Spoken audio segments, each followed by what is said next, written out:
Volume 3 The Eternal Frontier Chapter 1 Beyond the Edge of Creation. For the first time, Lapu-Lapu did not know where he was going. The thought was strangely comforting. For most of his life, he had always known his next destination. When he was a 16-year-old boy in a forgotten tribe, he knew he needed strength.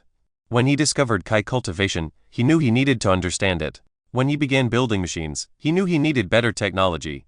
When he founded the Iron Empire, he knew he needed to protect it. When he discovered the ancient civilizations, he knew he needed to understand them. When he discovered the truth about the Black Sphere, he knew he needed to break the cycle. But now there was no mission, no prophecy, no ancient creator waiting for him, no enemy demanding his attention, no predetermined destiny. Only the unknown. Lapu-Lapu stood on the command deck of the Celestial Ark. The enormous vessel traveled through a region of space that had never existed before. The universe behind them was complete. The universe ahead was still forming. It was called the Eternal Frontier, not because it was infinite, but because nobody knew where it ended. The Celestial Ark moved slowly. For once, Lapu-Lapu had ordered the engines to reduce their power. He wanted to see, not scan, not calculate, not analyze. See. The universe ahead was beautiful. Stars were being born. Galaxies formed like enormous clouds. Rivers flowed between dimensions. Space-time itself appeared unfinished. Some regions had no laws of physics. Other regions had too many. There were places where gravity moved sideways. Places where time flowed backward. Places where a single thought could become physical matter. And places where technology simply stopped functioning. The Iron Empire had explored countless dimensions. But this was different. The Eternal Frontier was not a place. It was a process.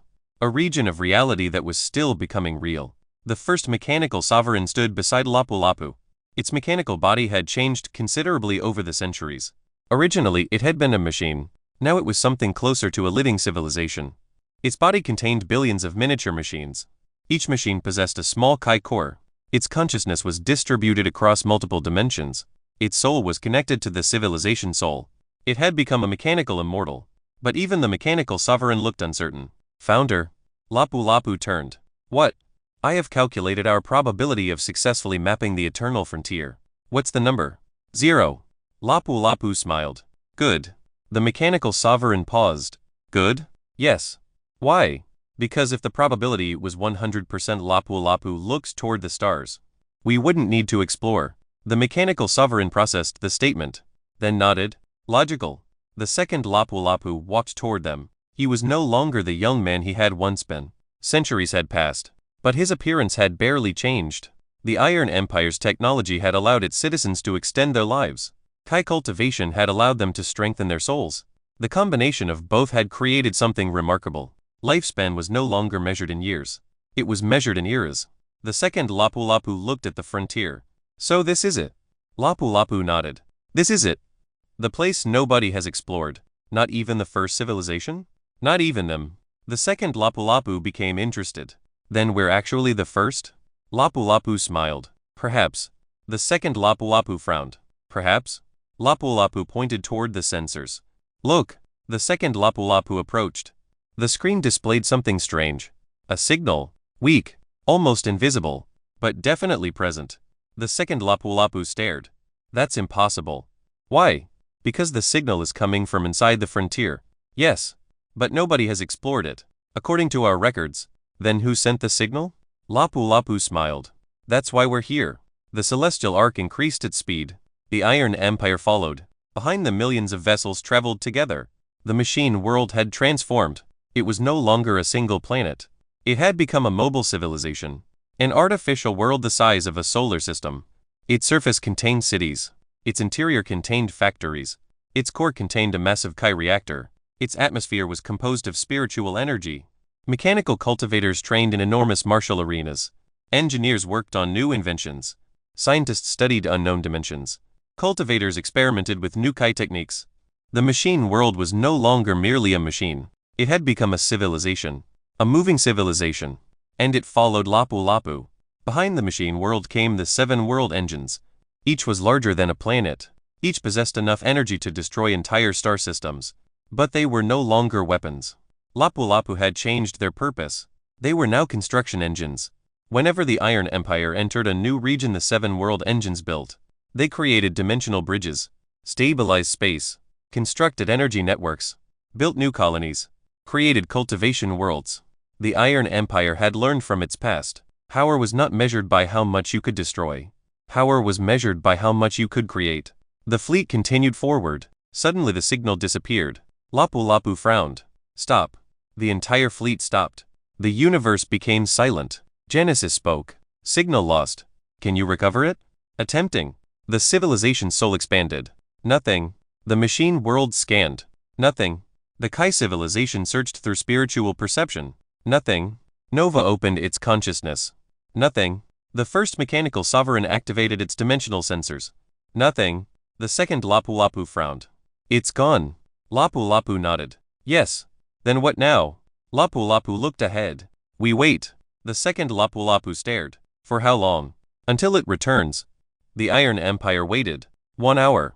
1 day. 1 month. 1 year. The fleet remained motionless.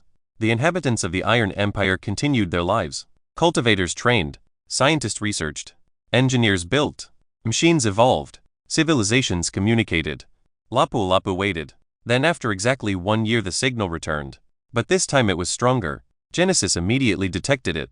Signal received. Lapu-Lapu stood. Source? Unknown. Distance? Unknown. Direction? Everywhere. Lapu-Lapu froze. What? Genesis repeated. The signal is coming from every direction. The second Lapu-Lapu stared.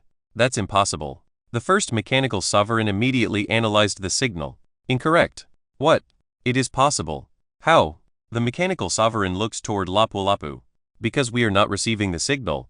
Lapu-Lapu's expression changed. We are generating it. Silence. Lapu-Lapu looked at Genesis. Explain. Genesis displayed the data. The signal was identical to their own communication frequency. The same energy pattern. The same Kai signature. The same technological encryption. The same consciousness structure. Lapu-Lapu's eyes narrowed. That's our signal. The mechanical sovereign nodded. Yes. But we didn't send it. No. Then who did? The mechanical sovereign answered. We did. The second Lapu-Lapu frowned. That doesn't make sense. The mechanical sovereign displayed a timeline. The signal had been detected 1 year earlier. Then it had disappeared. Then it had returned. The pattern repeated. Again. Again. Again. The mechanical sovereign explained. The signal is traveling through time. Lapu-Lapu stared. How far? Unknown. Then Lapu-Lapu slowly understood. The signal isn't coming from the frontier. The mechanical sovereign nodded. It's coming from the future. Silence. The Iron Empire became still. Lapu-Lapu stared at the signal. A message from the future. From somewhere beyond the frontier. From someone who possessed their technology. Their Kai. Their consciousness. Their knowledge. The second Lapu-Lapu looked nervous. Can we decode it? Genesis responded. Attempting. The signal changed. A message appeared. 3 words. Do not enter. Lapu-Lapu stared. The second Lapu-Lapu immediately spoke. Well, that's clear. Lapu-Lapu remained silent. The first mechanical sovereign looked at him. Founder? Yes. Should we retreat? Lapu-Lapu thought. The warning was clear. Someone in the future had sent them a message.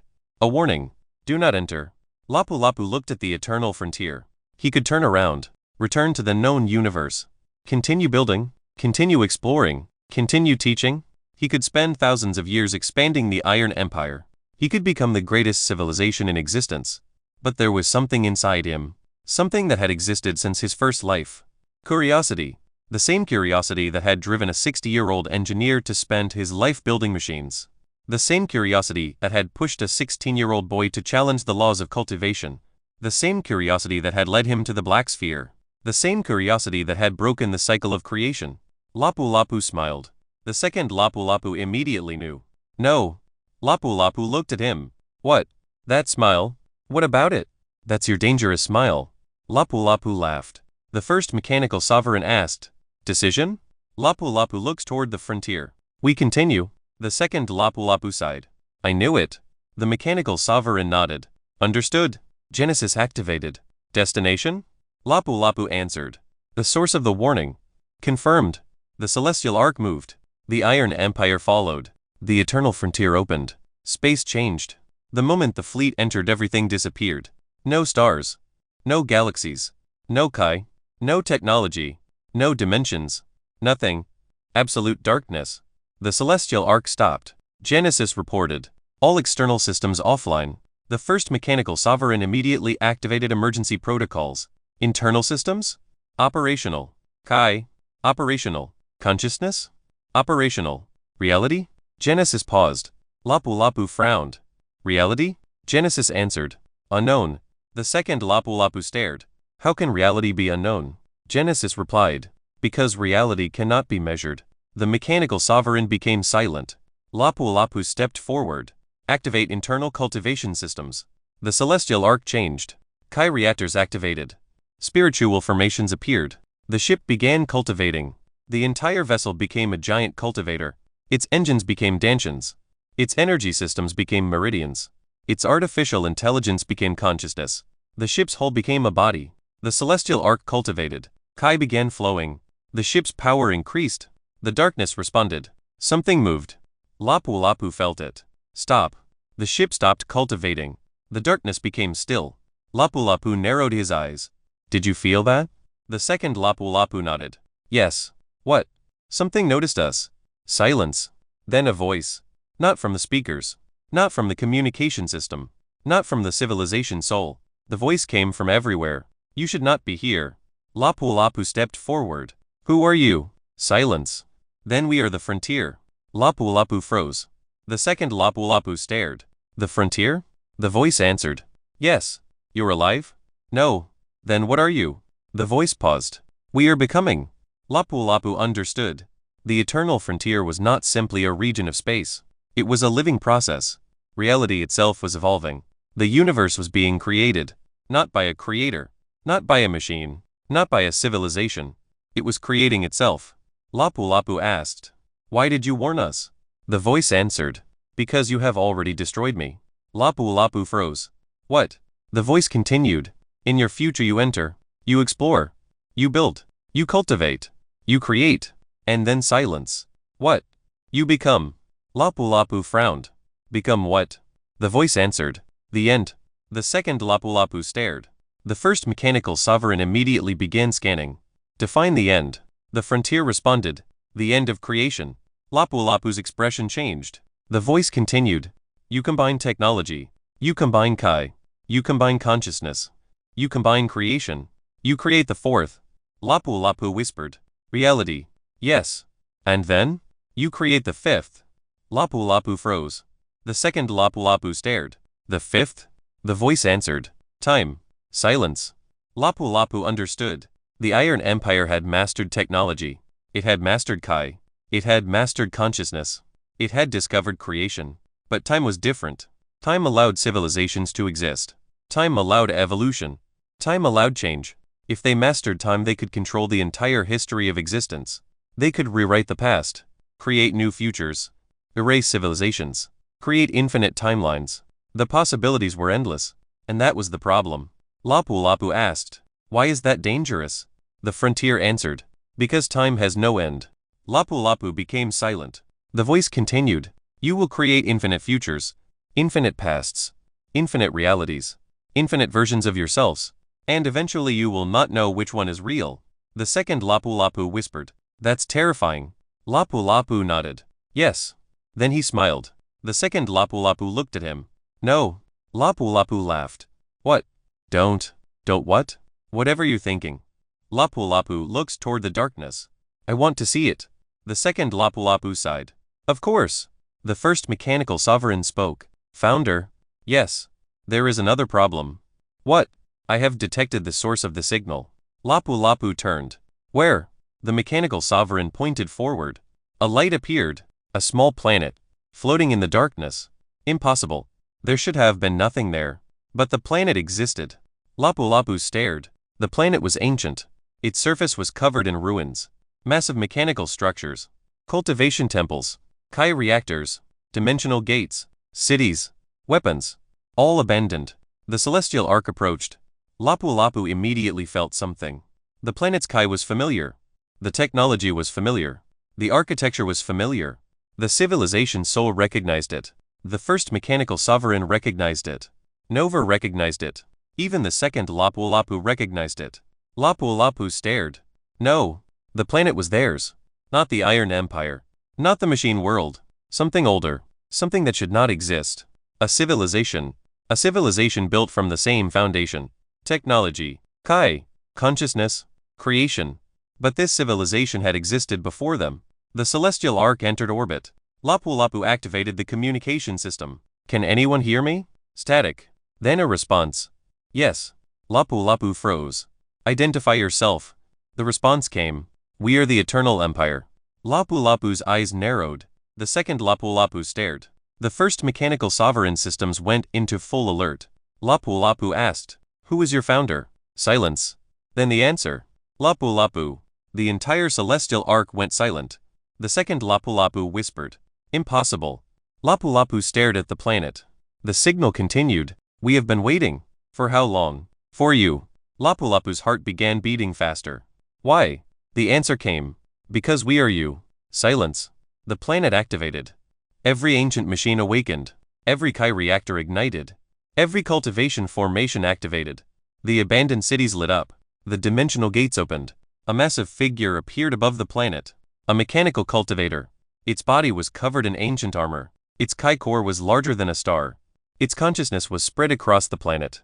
Lapu-Lapu recognized the design. It was his design, but older. Much older. The figure spoke. We are the first future. Lapu-Lapu stared. First future? Yes. Then what am I? The figure answered. The second. Lapu-Lapu froze.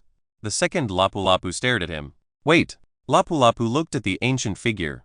You were saying you were not the first Iron Emperor. Silence. You are the second. Lapu-Lapu looked at the ancient civilization. The figure continued. And we are the future you. Lapu-Lapu finally understood. The warning. The signal. The eternal frontier.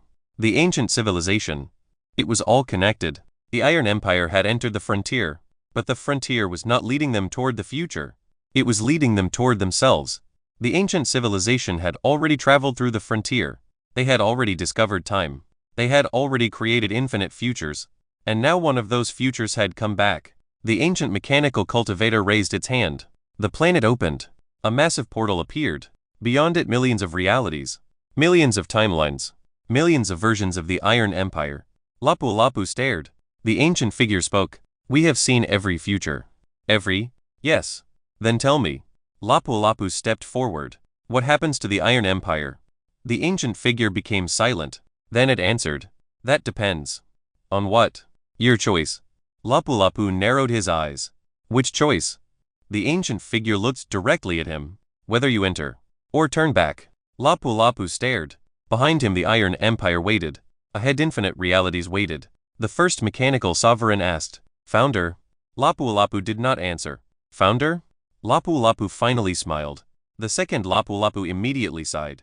I already know what you're going to say. Lapu-Lapu looked toward the portal. The infinite futures. The infinite possibilities. The endless unknown. He raised his hand. The celestial ark moved forward. Lapu-Lapu spoke. Open the gate. The ancient civilization watched. The Iron Empire followed. The celestial ark entered. The moment Lapu-Lapu crossed the threshold, the universe disappeared. And suddenly there was no past. No present. No future. Only possibilities. Lapu-Lapu saw himself. Millions of times. An emperor. A tyrant. A hero. A destroyer. A god. A machine. A cultivator. An old man. A young boy. A child. A creator. A creation. Each version looked back. Each version spoke. Each version asked the same question. Which one of us is real? Lapu-Lapu stood among them. For the first time he had no answer. Then one version stepped forward. An old man. 60 years old. A mechanical genius. The man Lapu-Lapu had once been. The old man looked at him. And smiled. You're still curious. Lapu-Lapu stared. Yes. The old man nodded. Good. Why? Because that's why we survived. Lapu-Lapu looked around. The infinite versions. The infinite futures. The infinite realities. He finally understood. The universe was not asking him to choose which future was real. It was asking him which future he wanted to create. Lapu-Lapu smiled. He raised his hand. Kai gathered. Technology activated. Consciousness expanded. Creation responded. The four forces united. Lapu-Lapu looked toward the infinite realities. Then he chose. Not one. Not two. All of them. He would not destroy the possibilities. He would connect them. The civilization soul expanded. The infinite realities began connecting. The Iron Empire became something greater. Not an empire within one universe. Not an empire across dimensions. An empire across possibilities. The eternal frontier opened. The fifth force time awakened. Lapu-Lapu felt it. The past. The present. The future.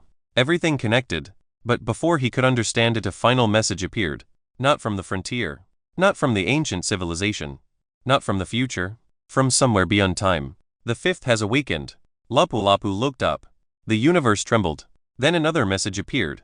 Now the sixth will come. Lapu-Lapu's expression changed. The second Lapu-Lapu stared. The first mechanical sovereign activated every system. Nova awakened. The civilization soul expanded. And somewhere beyond the boundaries of time something opened its eyes. Something that had been waiting before the beginning. Something that even the ancient civilization had feared. Lapu-Lapu smiled. Not because he wasn't afraid, but because for the first time in his existence he had found something he couldn't understand. And that meant there was still something left to learn. The Iron Empire moved deeper into the eternal frontier. The age of exploration had begun. The age of time was coming. And somewhere beyond the infinite futures the next mystery waited. Lapu-Lapu was ready. Chapter 2. The civilization that should not exist. The celestial arc remained motionless. For the first time since entering the eternal frontier, Lapu-Lapu did not give an order. He simply stared. Before him floated an entire world. A world that should not exist. Its surface was covered in ancient cities. Massive towers reached toward the darkness. Mechanical structures stretched across continents. Kai formations covered the planet like enormous veins. Ancient spacecraft rested in orbit. Some were larger than moons. Others were so small that they could fit inside a human hand. But none of them moved. The planet was silent. Too silent. The first mechanical sovereign continued scanning. Founder. Lapu-Lapu did not turn. What? I have completed the preliminary analysis. And? The mechanical sovereign hesitated. That alone was unusual. The first mechanical sovereign had become almost incapable of hesitation. It could calculate billions of possibilities in less than a second. It could analyze the structure of a galaxy. It could predict the movement of dimensional storms. But now it was uncertain. Lapu-Lapu finally turned. Tell me. The mechanical sovereign projected the data. This civilization is impossible. The second Lapu-Lapu frowned. We've encountered impossible things before. Not like this. The projection expanded. The ancient civilization had been constructed using the same principles that formed the Iron Empire. Kai, technology, consciousness, creation. But the similarities went deeper. Much deeper. The energy reactors were based on Kai circulation. The mechanical bodies used cultivation meridians. The artificial intelligence systems were connected to spiritual consciousness. The cities were built according to ancient cultivation formations. Even the architecture was familiar. Lapu-Lapu stared. Who built this? The mechanical sovereign answered. According to the records. It paused. You did. Silence. The second Lapu-Lapu immediately turned. That's impossible. The mechanical sovereign nodded. Correct. Then why does it say that? That is the problem. Lapu-Lapu approached the projection. Show me everything. The mechanical sovereign activated the complete database. Millions of records appeared. Ancient documents. Technological blueprints. Cultivation manuals. Historical archives. Scientific theories. All of them were written in languages that the Iron Empire had never encountered. Yet Lapu-Lapu could understand them. Not because they were translated. Not because of the civilization soul. He simply understood. The moment he looked at them the knowledge entered his mind. Lapu-Lapu stepped backward. The second Lapu-Lapu noticed. Are you alright? Lapu-Lapu didn't answer. He was staring at one particular symbol. A circle. A smaller circle inside it. Then a series of lines. It was a planetary symbol. The symbol of a world. A world with blue oceans. White clouds. Green land. Lapu-Lapu's breathing stopped. He knew that symbol. He had seen it countless times. In his previous life. On screens. In books. In photographs. In documentaries. From space. From satellites. From the internet. The world he had once called home. Earth. The blue planet. Lapu-Lapu whispered. Where did you get that? The mechanical sovereign looked at the symbol. This? Yes. It is part of the oldest record. How old? Older than the universe. Lapu-Lapu froze.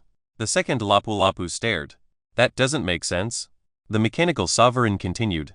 According to the data, the civilization existed before the creation of this universe. Lapu-Lapu looks toward the planet. Then this isn't the future. The mechanical sovereign turned. What? This civilization. Lapu-Lapu's eyes narrowed. It's older than the universe. The second Lapu-Lapu understood. You think it's from another universe? Maybe. Another dimension? Maybe. Another timeline? Maybe. Then where does Earth fit into this? Lapu-Lapu didn't answer.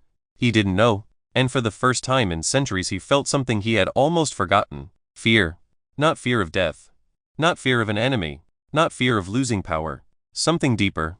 The fear of discovering that the life he remembered had never been what he thought it was. Lapu-Lapu turned. Genesis. The civilization soul appeared. Yes, founder. Search every historical database.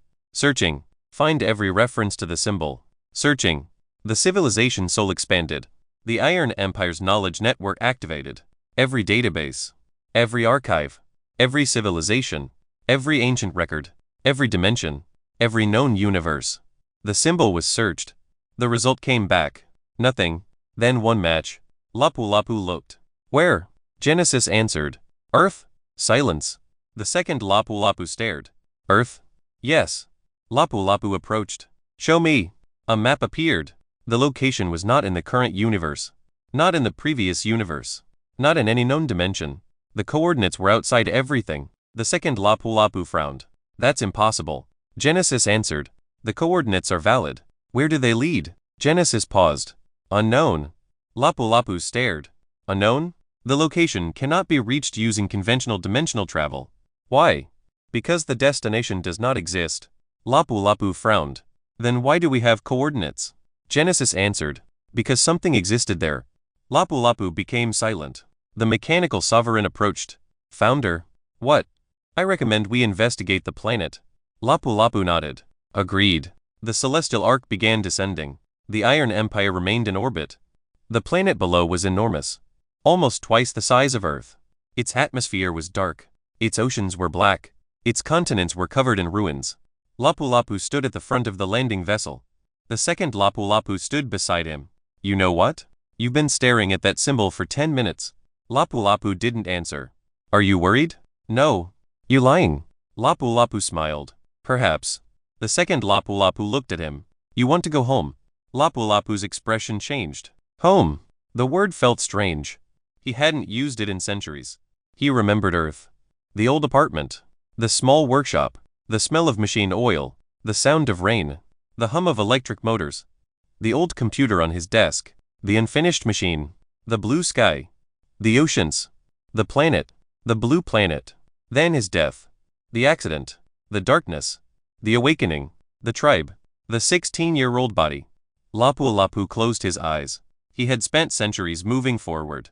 He had rarely looked back. But now something had opened. A door. A possibility. Maybe Earth was still there. Maybe it wasn't. Maybe the Earth he remembered was real. Maybe it was only a memory. Maybe he had never truly left it. The landing vessel touched the surface. The doors opened. Lapu-Lapu stepped outside. The atmosphere was breathable. But something felt wrong. The Chi density was enormous. Far greater than the Chi of any known cultivation world. The second Lapu-Lapu immediately activated his spiritual perception. Something is here. Lapu-Lapu nodded. Yes. Life. Not biological. Then what? Lapu-Lapu looked ahead. The ground moved. Something emerged. A machine. Then another. Then hundreds. Thousands. Millions. The entire continent awakened. Ancient machines rose from beneath the ground. Their bodies were enormous. Some had humanoid forms. Others resembled animals. Some were completely alien. But every machine possessed a Chi core. The mechanical sovereign immediately activated its weapons. Lapu-Lapu raised his hand. Wait! The mechanical sovereign stopped. The machines approached. They did not attack. They simply watched. Then one machine stepped forward. It was small. Humanoid. Its body was damaged. Its head was missing one eye. Its mechanical limbs were covered in ancient symbols. Lapu-Lapu stared. The machine raised its hand. A projection appeared. An old man, 60 years old, gray hair, thin, wearing simple clothes, standing inside a workshop. Lapu-Lapu froze. The second Lapu-Lapu stared at the image. Is that yes? Lapu-Lapu's voice was quiet. That's me. The image continued. The old man was working on a machine. A machine Lapu-Lapu recognized. His final invention. The machine he had been building before his death. The machine that had never been completed. Lapu-Lapu stepped closer. The recording continued. The old man spoke. If this machine works, he laughed. Well, that would be something. Lapu-Lapu's heart tightened. He remembered. That day. That exact moment, he had been alone, working late. The machine was almost complete. Then the accident. The explosion. Darkness. Death.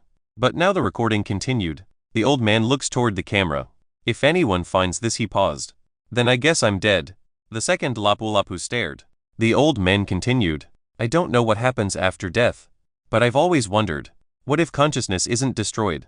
What if it simply changes? What if the old man smiled? We continue somewhere else? Lapu-Lapu felt something inside him break. He had forgotten that voice. Not completely. But enough. The voice of his old life. The recording ended. The ancient machine lowered its hand. Lapu-Lapu stood silently.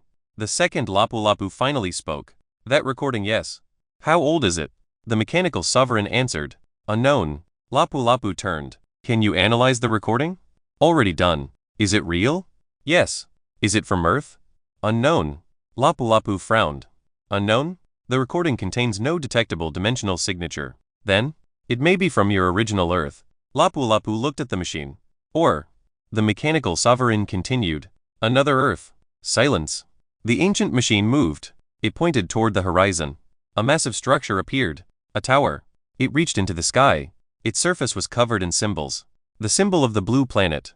Lapu-Lapu stared. The second Lapu-Lapu whispered. That's not a coincidence. No. The tower activated.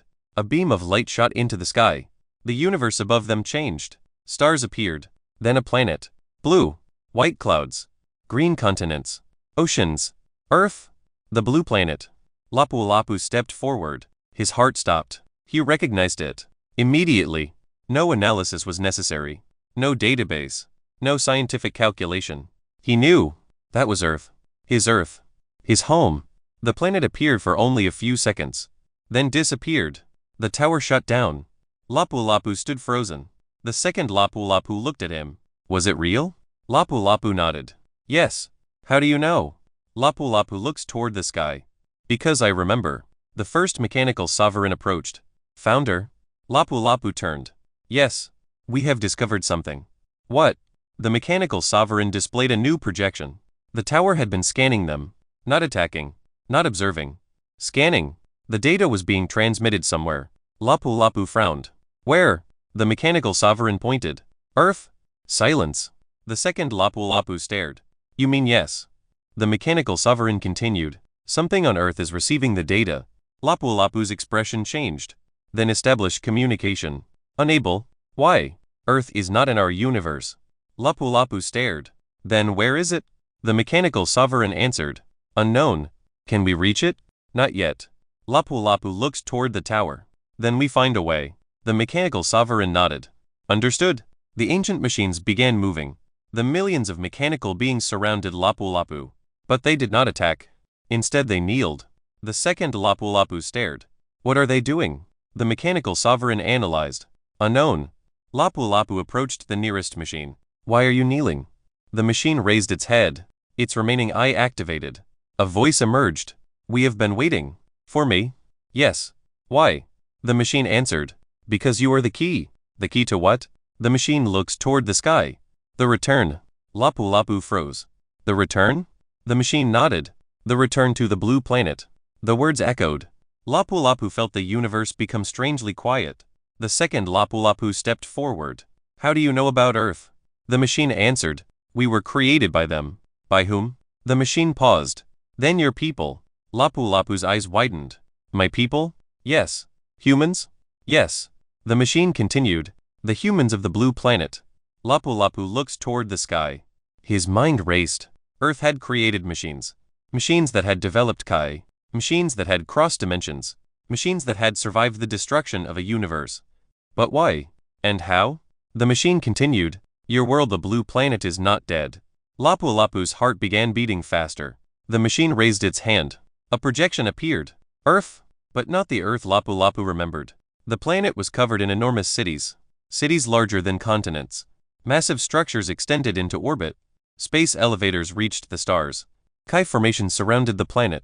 Energy shields protected the atmosphere. Mechanical dragons flew between skyscrapers. Cultivators traveled through dimensional gates. Ships moved between planets. Earth had become a cultivation tech civilization. Lapu-Lapu stared. The machine continued. The blue planet has evolved. Lapu-Lapu whispered. How? The machine answered. They discovered Kai. Lapu-Lapu froze. Earth had discovered Kai. His original world.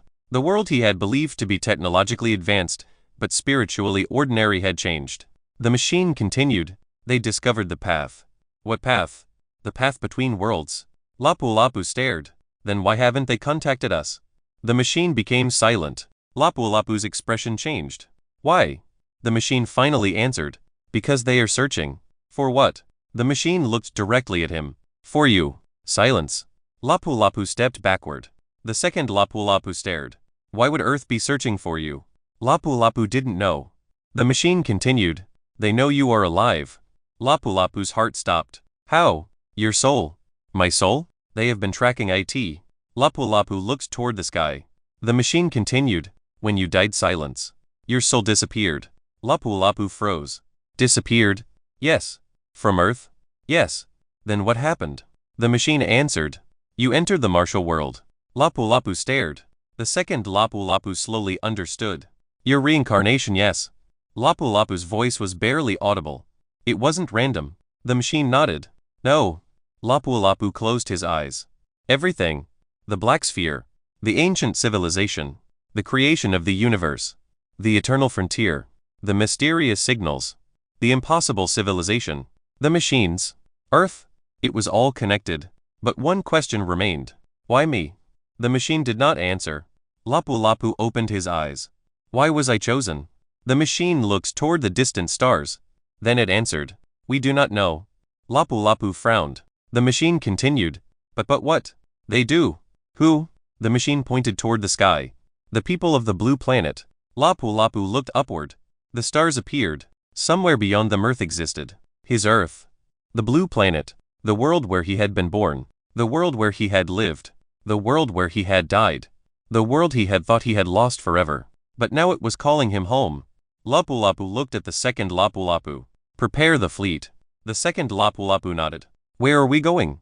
Lapu-Lapu looks toward the impossible sky. Not yet. The second Lapu-Lapu frowned. What? We're not ready.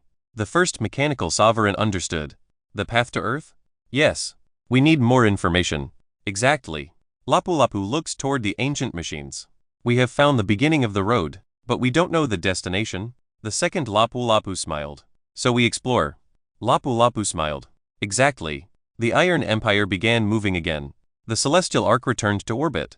The machine world activated its engines. The 7 world engines awakened. The Kai civilization opened its cultivation gates. The civilization soul expanded. The ancient machines joined the fleet. For the first time the Iron Empire had a new destination. Not a battlefield. Not a new empire. Not another universe. Home. The blue planet. Earth. But before they could return they needed to discover how. And somewhere beyond the boundaries of time and space something was watching. A civilization. A civilization that had been searching for Lapu-Lapu. A civilization that knew his name. A civilization that knew his past. A civilization that knew the truth about his reincarnation. And on the surface of the blue planet a single figure stood beneath a massive tower. The figure looked toward the stars. In his hand he held an ancient device. The device displayed one message. Contact established. The figure smiled. Finally, the device changed. Another message appeared. The Iron Emperor has found the frontier. The figure looked toward the sky. Then he smiled. The journey home has begun. Far away Lapu-Lapu stood aboard the celestial ark. He looked toward the unknown. For centuries he had searched for answers. Now he had found another question. What had happened to Earth? Who had discovered Kai? Who had created the machines? Why had they been searching for him? And most importantly, why had the universe itself brought him here? Lapu-Lapu smiled. The old mechanical genius was curious again. The 16-year-old boy was ready again. The Iron Emperor was moving again. And somewhere beyond the eternal frontier the blue planet was waiting. The Iron Emperor Volume 3 The Eternal Frontier Chapter 3 The Ancient Star Forge The ancient machines remained kneeling. No one spoke.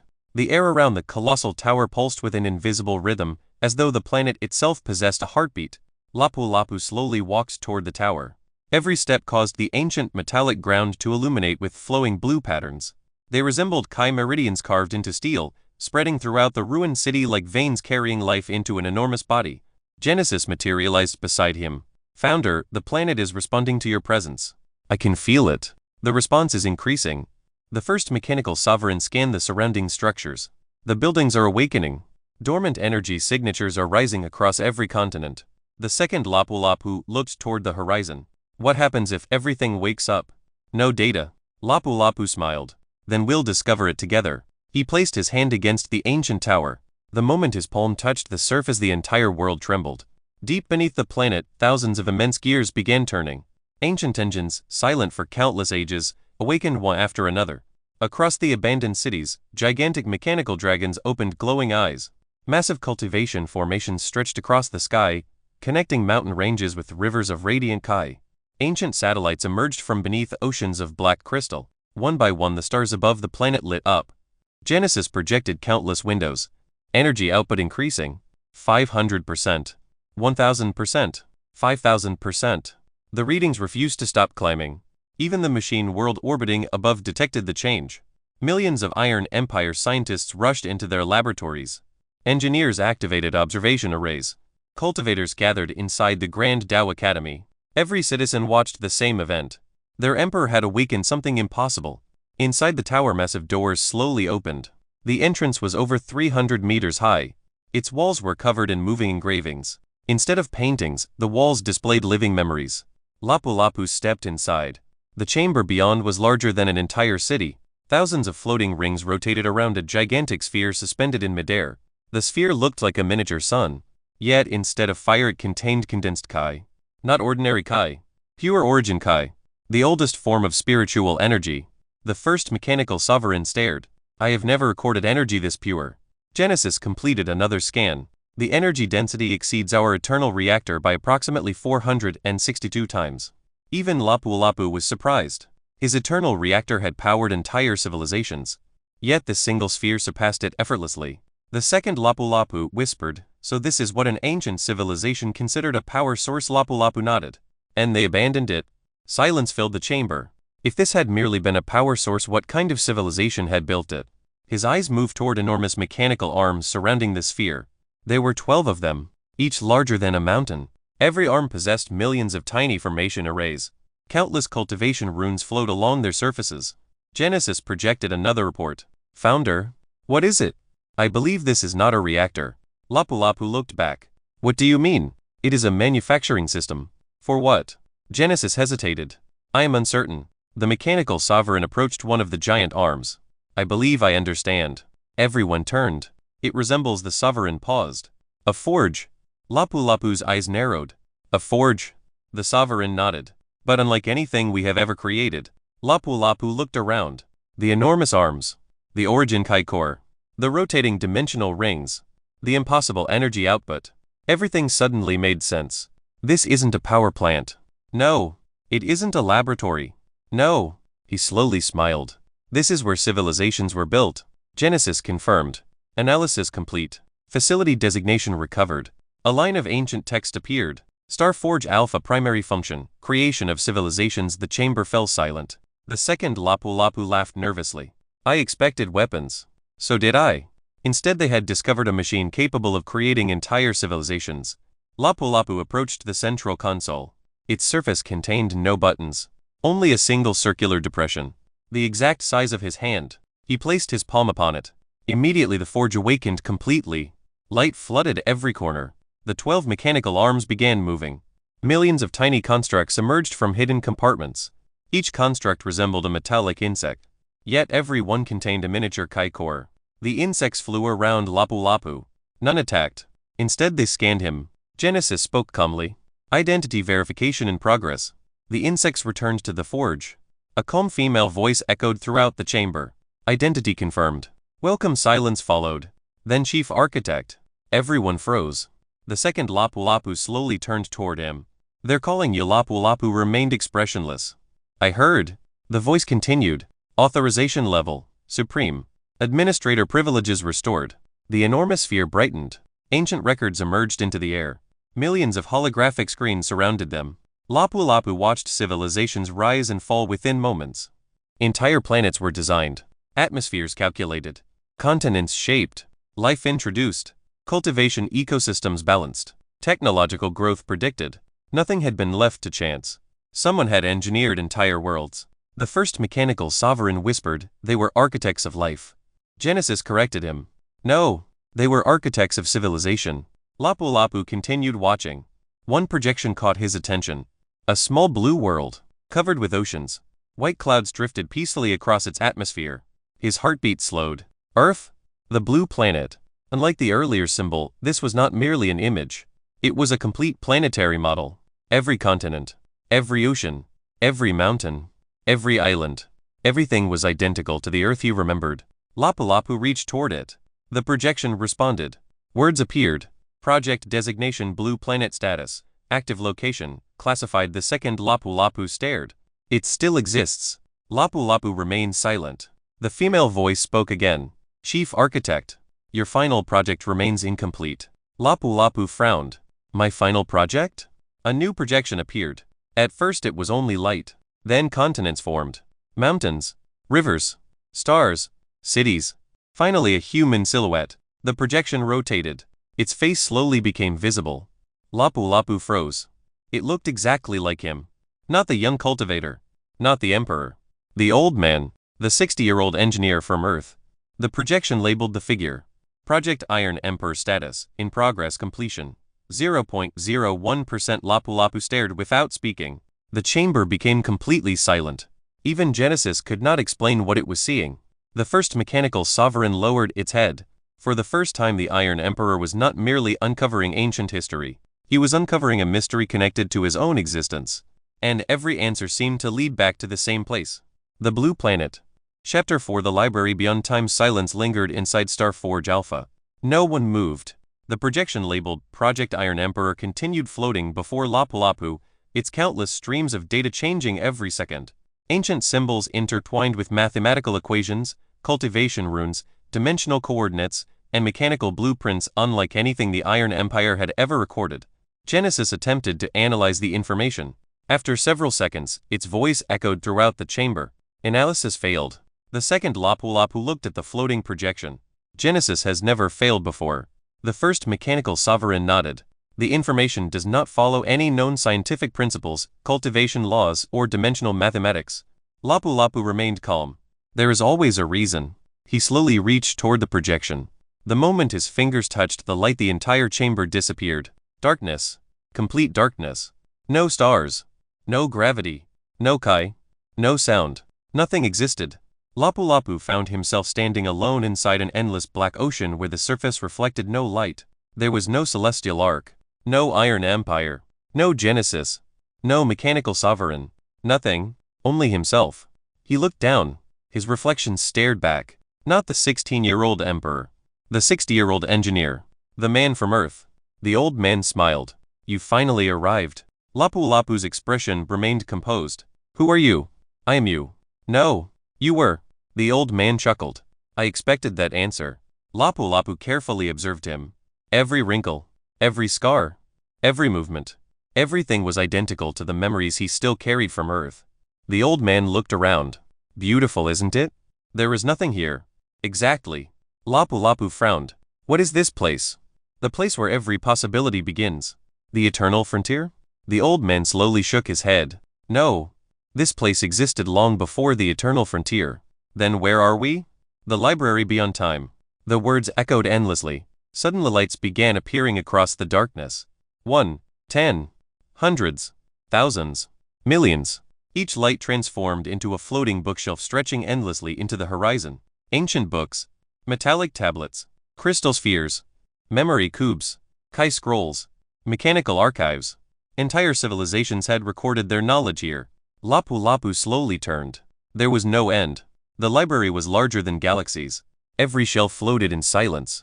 Every book radiated a different aura. Some contained martial arts. Others contained engineering. Some preserved extinct civilizations. Others described universes that had never existed. The old man smiled. Every discovery, every invention, every cultivation technique, every civilization, they are all preserved here. Lapu-Lapu asked quietly, who built this? The old man pointed upward. Lapu-Lapu looked. Nothing.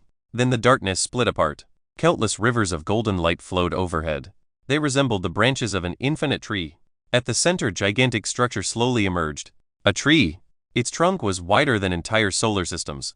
Its branches extended across reality itself. Every leaf contained an entire universe.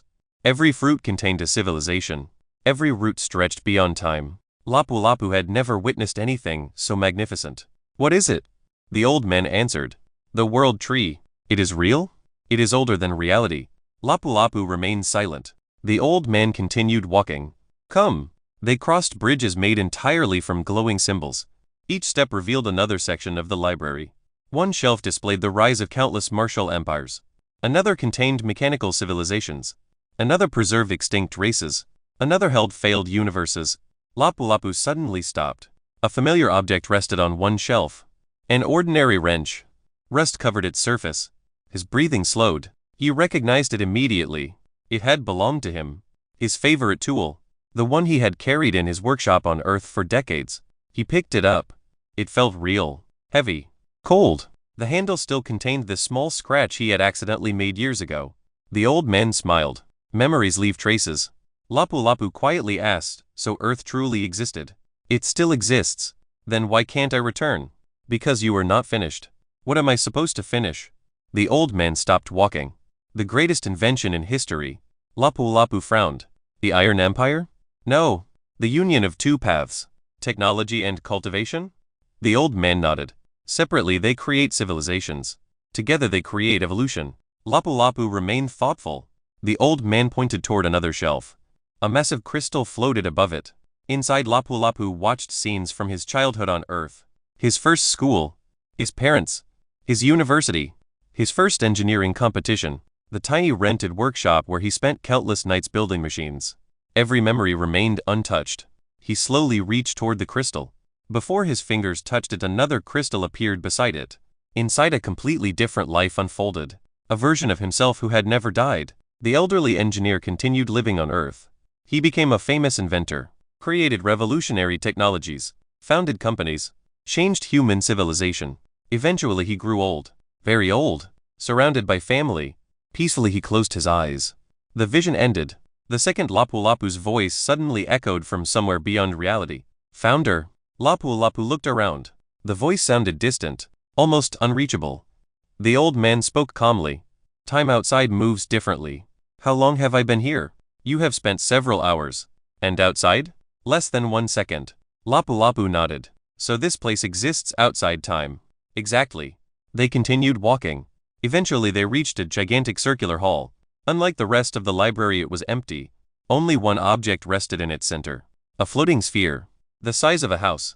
Made entirely from silver light. Millions of symbols flowed beneath its surface. The old man looked at it respectfully. "The archive core. What does it do?" "It remembers." "Everything?" "Everything." Lapu-Lapu slowly approached. The sphere suddenly changed. Images flooded across its surface. The birth of stars. The creation of galaxies. The rise of ancient civilizations. The emergence of Kai. The invention of machines. The first cultivator. The first engineer. The first artificial intelligence. Everything. Then the images stopped. One line of text appeared. "First engineer of the blue planet, identity unknown." Lapu-Lapu narrowed his eyes. "Unknown?" The old man sighed. "Someone erased the records." "Who?" "No one knows." Another line appeared. "First discovery of Kai on Earth record sealed." Another. "First dimensional gate records restricted." Another. "Project Reincarnation records locked." Lapu-Lapu looks toward the old man. "Someone is hiding Earth's history." The old man nodded. "For a very long time." "Why?" "Because humanity became too dangerous." Lapu-Lapu remained silent. The old man continued. "The Earth you remember is only one chapter. There were many before it, and many after." The archive core suddenly trembled. Genesis' voice echoed faintly. "Founder." The old man became serious. "They're calling you." "I don't want to leave yet." "You must. There are too many questions." "There always will be." The old man smiled. "But questions are what drive us forward." Lapu-Lapu looked directly into the old man's eyes. "Will I see you again?" The old man nodded. "When you're ready." "For what?" "To remember." Before Lapu-Lapu could ask another question, the library began dissolving. Books disappeared. The world tree faded. The endless shelves vanished into particles of light. Everything collapsed. Lapu-Lapu suddenly opened his eyes. He stood once again inside Starforge Alpha. Only a single second had passed. Genesis rushed forward. "Founder." "I'm fine." "You disappeared." "I know. The scanners lost your existence." The second Lapu-Lapu looked relieved. We thought the forge had erased you. Lapu-Lapu smiled. It showed me something instead. What? The future. He paused. And the past. The first mechanical sovereign approached. Founder, what is it? We have completed a planetary scan. And? We discovered another structure. Genesis projected a map. Far beyond the ruined cities hidden beneath an enormous mountain range, a second facility had been detected. Unlike Star Forge Alpha, it remained active. Its energy output exceeded anything the Iron Empire possessed. Millions of defensive formations protected it. Its power source appeared inexhaustible. Most importantly, its identification code had finally been translated. Lapu-Lapu quietly read the ancient words. Eternal Knowledge Vault Access. Authorized personnel only. Below the title, another line slowly appeared as if responding to his presence. Welcome back, Chief Architect. Lapu-Lapu stared at the mountain on the distant horizon. Whatever answers remained about the blue planet, about his reincarnation, about why he alone could activate these impossible facilities, they were waiting inside that vault. He looks toward the rising mechanical sun above the ancient planet. For the first time in centuries, he felt the same excitement he had experienced as a young engineer opening a machine he had never seen before. There were still mysteries left to solve. And Lapu-Lapu intended to uncover every one of them. Chapter 5: The Eternal Knowledge Vault. The mechanical sunrise cast golden light across the ruined world. Unlike an ordinary sun, the immense sphere above the ancient planet was not a star. It was an artificial celestial engine, suspended in orbit by technology so advanced that even Genesis could not determine how it functioned. Every pulse of light carried traces of origin Kai, nourishing the planet below exactly as a natural sun would nourish forests and oceans. Lapu-Lapu stood upon the observation platform outside Star Forge Alpha. Behind him, thousands of engineers from the Iron Empire had already begun establishing temporary research stations. Mechanical cultivators carefully examined the surrounding ruins while construction drones assembled laboratories from compressed alloy cubes. Within only 2 hours, an abandoned wasteland had transformed into a thriving research camp. The efficiency of the Iron Empire amazed even the ancient machines. One elderly mechanical guardian watched countless drones flying overhead before quietly speaking. Incredible. The second Lapu-Lapu smiled. What is? You build cities faster than we once did. The guardian's damaged eyes reflected the growing settlement. We required months. You required hours. The second Lapu-Lapu laughed. Our founder dislikes wasting time. The guardian looks toward Lapu-Lapu. He reminds me of someone. Lapu-Lapu overheard the conversation, but remained silent. His attention rested upon the enormous mountain standing beyond the horizon. Hidden beneath that mountain lay the Eternal Knowledge Vault, the greatest mystery they had encountered since entering the Eternal Frontier. Genesis appeared beside him. The reconnaissance teams have completed the first survey. Lapu-Lapu turned. What have we learned? The mountain is artificial. The first mechanical sovereign folded its arms. I suspected as much. Genesis expanded a three-dimensional projection. The mountain disappeared. Beneath it rested an impossible structure. Instead of stone, the entire mountain concealed an inverted city. Thousands of interconnected towers descended deep into the planet's crust. Each tower connected to countless chambers through enormous bridges. The deeper the structure extended, the more powerful the energy readings became. Genesis highlighted the lowest level. This chamber cannot be scanned. Why? Our sensors simply disappear. The mechanical sovereign nodded. Not destroyed? No. They cease to exist. Silence spread throughout the command center. Lapu-Lapu slowly studied the projection. The vault is protecting itself. Genesis nodded. I believe so. The second Lapu-Lapu crossed his arms. So how do we enter? Lapu-Lapu smiled faintly. We walk through the front door. Several hours later, a convoy departed the research camp. Instead of deploying an army, Lapu-Lapu selected only a handful of companions. Genesis, the first mechanical sovereign. The second Lapu-Lapu. Nova, 20 elite mechanical immortals. 50 heavenly engineers. 100 formation masters. No more. The journey toward the mountain took most of the day. The surrounding landscape became increasingly strange. Entire forests were composed of crystalline metal instead of wood. Leaves shimmered like polished silver. Rivers flowed with liquid spiritual energy. Mountains floated several hundred meters above the ground without any visible support. Occasionally small metallic birds flew overhead. They possessed no hostility. They merely observed. Genesis quietly reported, every living organism on this planet has evolved alongside advanced machinery. Lapu-Lapu nodded. Technology and nature are no longer separate. They became one. The mechanical sovereign looks toward a nearby tree. Its roots absorbed both water and spiritual energy. Tiny mechanical insects pollinated glowing flowers. This civilization mastered balance. Lapu-Lapu smiled. Exactly. We spent centuries combining technology with cultivation. They made technology itself part of nature. The realization left everyone speechless. Even the Iron Empire still viewed machines as creations. Here machines had become part of the world's natural ecosystem. As dusk approached, they reached the mountain. Its sheer cliffs stretched high into the clouds. From a distance it appeared completely ordinary. Yet Genesis detected over 9 million hidden formation arrays buried beneath its surface. The mountain wasn't protected. It was sealed. Lapu-Lapu approached the cliff face. No entrance existed. Only smooth black stone. He gently placed his palm against the surface. Nothing happened. The second Lapu-Lapu scratched his head. I thought you said we'd use the front door. Lapu-Lapu chuckled. I still believe there is one. He closed his eyes. Instead of using technological sensors, he relied entirely on his cultivation. His consciousness spread through the mountain like flowing water. Layer after layer the stone disappeared. Hidden formations emerged. Ancient mechanical circuits intertwined with Kai meridians. Finally he discovered it. A heartbeat. The mountain was alive. Very faintly it was breathing. Lapu-Lapu smiled. There you are. He placed his hand over a nearly invisible symbol. The symbol glowed. Golden light spread across the cliff. Massive gears began turning beneath the mountain. The earth trembled. Birds scattered into the sky. Entire sections of stone slowly separated. Dust rolled across the valley. An enormous gateway emerged from the mountain itself. It stood nearly 500 meters tall. Its surface was carved with countless civilizations. Every race imaginable. Humans, mechanical beings, dragon clans, spirit races, unknown creatures. All stood together beneath one emblem. A blue world surrounded by a ring of stars. Lapu-Lapu stared silently. The blue planet. Again. The enormous gate slowly opened. Warm light poured outward. Unlike Starforge Alpha, the energy inside the vault felt peaceful, comforting, almost familiar. Genesis suddenly spoke. Founder, what is it? The vault has recognized you. A gentle female voice echoed throughout the valley. Identity confirmed. Chief Architect Lapu-Lapu. Authorization level. The voice paused. Then continued. Absolute. The massive gate opened completely. Everyone stood speechless. The interior resembled neither a fortress nor a laboratory. Instead it resembled a city. Thousands of floating platforms stretched endlessly into the distance. Books made from crystal drifted through the air.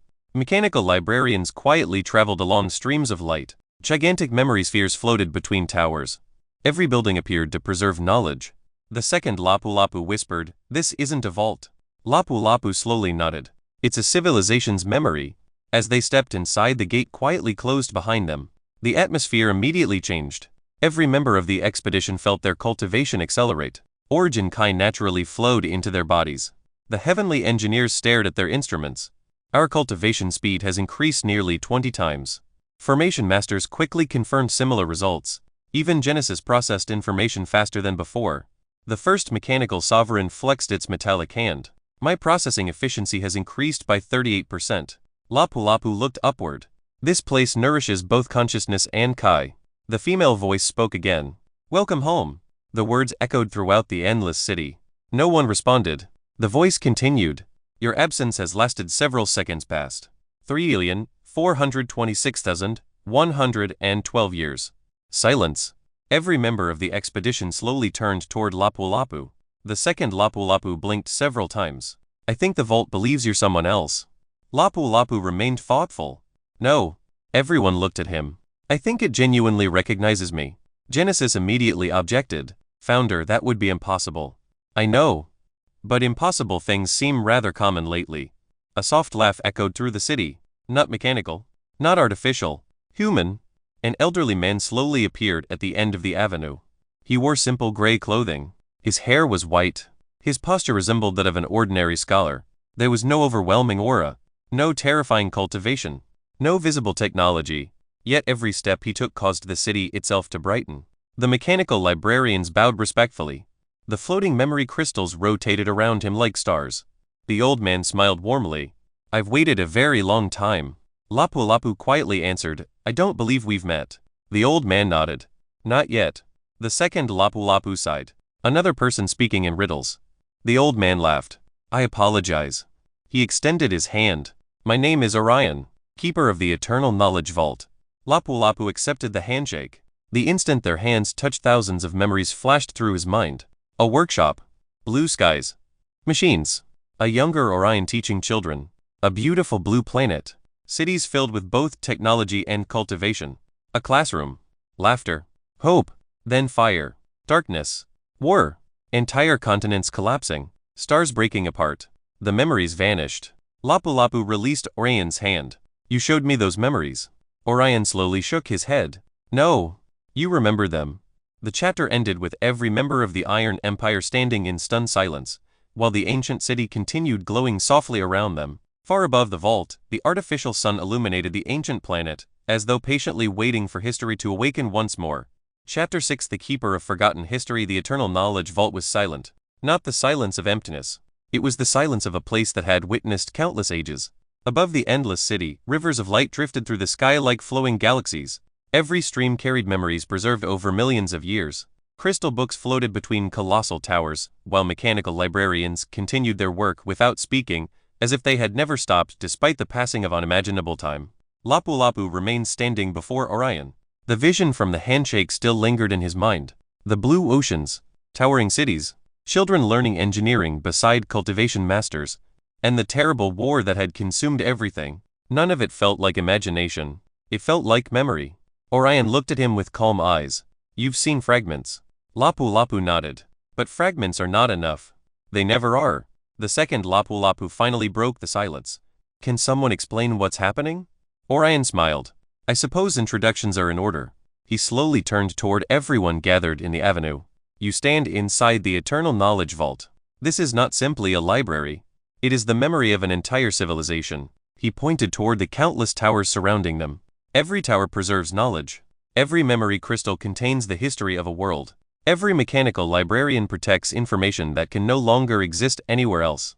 Genesis projected a three-dimensional map. Current estimate: there are approximately 12 billion knowledge repositories inside this vault. Even Genesis sounded astonished. The first mechanical sovereign quietly spoke. At our current processing speed, it would require over 900,000 years to read everything. Orion nodded. Correct. And even then you would only understand a fraction. The group followed Orion deeper into the city. Unlike ordinary roads, the streets constantly shifted beneath their feet. Buildings quietly rearranged themselves. Entire bridges appeared and disappeared. Floating staircases moved without visible support. The city itself was alive. Lapu-Lapu noticed something unusual. None of the buildings showed signs of damage. Outside, the world had become ruins. Inside, everything remained perfect. He asked, why has time not affected this place? Orion answered without stopping. Because this city exists slightly outside reality. Outside reality? Only by a fraction. But that fraction protects everything. Genesis immediately became interested. If we could reproduce this technology, Orion chuckled. You eventually will. Genesis paused. You speak as though you've already seen our future. I have. Silence followed. No one questioned him. After everything they had witnessed, such a statement no longer sounded impossible. Eventually they reached an enormous circular plaza. At its center floated a gigantic sphere of transparent crystal nearly 1 kilometer in diameter. Within the crystal, countless stars slowly rotated. Entire galaxies drifted through space. Planets orbited miniature suns. It resembled a living universe. Orion extended his hand. This is the chronicle sphere. Lapu-Lapu slowly approached. It records history? No. It remembers existence. The words immediately caught everyone's attention. Orion continued. If one civilization disappears, it remembers. If one universe collapses, it remembers. If one person is forgotten by every living being, it remembers. The second Lapu-Lapu scratched his head. So it never forgets anything? Correct. Lapu-Lapu looked closely at the sphere. Then perhaps it knows who I truly am. Orion became quiet. It does. The plaza fell silent. Even the floating librarian stopped moving for a brief moment. Lapu-Lapu asked calmly, will you tell me? Orion slowly shook his head. No. Why? Because you must discover it yourself. The second Lapu-Lapu groaned. I am beginning to dislike ancient civilizations. Several nearby librarians unexpectedly laughed. The sound surprised everyone. Orion smiled. They agree. The chronicle sphere suddenly emitted a soft pulse. Golden light spread throughout the plaza. Thousands of images appeared around them. The first image showed primitive humans discovering fire. The second revealed the first cities. Then came steam engines, electricity, computers, artificial intelligence. Lapu-Lapu's breathing slowed. He recognized every stage. Earth? His Earth. The technological progress matched the history he had learned during his first life. The projection continued. Humanity reached space. Moon colonies appeared. Mars was settled. Gigantic orbital stations surrounded Earth. Fusion reactors replaced fossil fuels. Quantum computers transformed civilization. Then the images changed. Scientists wearing advanced suits uncovered an enormous underground chamber beneath Antarctica. Inside the chamber rested an ancient black crystal. Lapu-Lapu's eyes widened. The black sphere Genesis immediately enlarged the image. It existed on Earth. Orion nodded. Long before humanity understood what it truly was. The projection continued. Researchers examined the crystal. Nothing happened. Years passed. Decades. Eventually one scientist touched its surface. The black sphere awakened. Not violently. Peacefully. Golden light covered the laboratory. Every scientist nearby collapsed unconscious. When they awakened they could sense spiritual energy. Kai. Silence filled the plaza. The first mechanical sovereign whispered, so Earth's cultivation began because of the black sphere. Orion nodded. That was the beginning. The projection accelerated. Within only 50 years human civilization transformed completely. Technology continued advancing. Cultivation developed alongside it. Instead of abandoning science, humanity embraced both paths. Cities evolved. Spacecraft cultivated Kai. Artificial intelligences learned meditation. Robots opened spiritual meridians. Medical science merged with healing techniques. Engineering merged with formation arrays. Everything progressed together. Lapu-Lapu watched in fascination. This is exactly the future I dreamed about. Orion looked toward him. Indeed. Suddenly the projection became unstable. Static spread across the images. Entire sections vanished. History disappeared. Genesis quickly scanned the distortion. Data corruption detected. No. Orion's expression grew serious. History has been erased. The second Lapu-Lapu frowned. Who could erase history from something that remembers everything? Orion slowly answered. Someone stronger than memory. The answer sent a chill through everyone present. Even the chronicle sphere could lose information. Entire centuries vanished from the projection. The next visible image revealed Earth already transformed beyond recognition. Continents floated in the sky. Massive cultivation academies orbited the planet. Mechanical dragons protected enormous dimensional gates. Human civilization had become extraordinary. Then everything stopped. The image froze. A single figure stood above Earth. No face could be seen. Only a silhouette surrounded by blinding light. The silhouette raised one hand.